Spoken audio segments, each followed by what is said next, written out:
Assalamu alaikum wa rahmatullahi wa barakatuh. I'm standing in Masjid Ibrahim, and this masjid is alleged to be, Allah knows best, the historical sites of the burial of Ibrahim alayhi salam and his wife Sarah and other members of his family.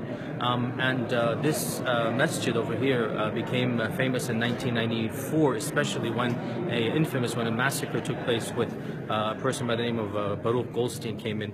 He was apparently a doctor from Brooklyn who had come to Israel, and he decided to basically massacre a group of Muslims while they were in Salah. Around 29 people were killed and around 140 or something wounded. The aftermath of the massacre actually resulted in a number of things.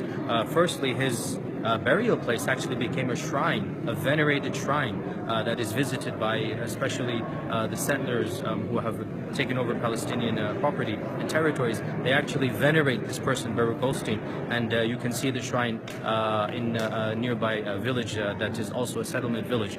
Additionally, what happened as a result of that massacre was that the masjid was actually partitioned, and half of the masjid, or a little bit less than that, was given over to the Jewish authorities, and that is now basically a temple for the Jewish people. So half of the masjid is now for the Muslims and half is basically for Jewish visitors. So as a result of killing around 30 people, the net result was that half of the masjid was divided and handed over to the Jewish community. One of the interesting things that I found very fascinating, this is the actual mihrab that was gifted, the actual minbar that was gifted by Salah al-Ayyubi to the masjid, and this is a replica also of the one that was in the Masjid Al-Aqsa that was actually burnt in 1969 by an Australian Jewish person who had come and just threw some kerosene on it and burnt the one in Masjid Al-Aqsa. This is Salah al-Ayyubi made two of them. One of them he kept in Masjid Al-Aqsa, the second one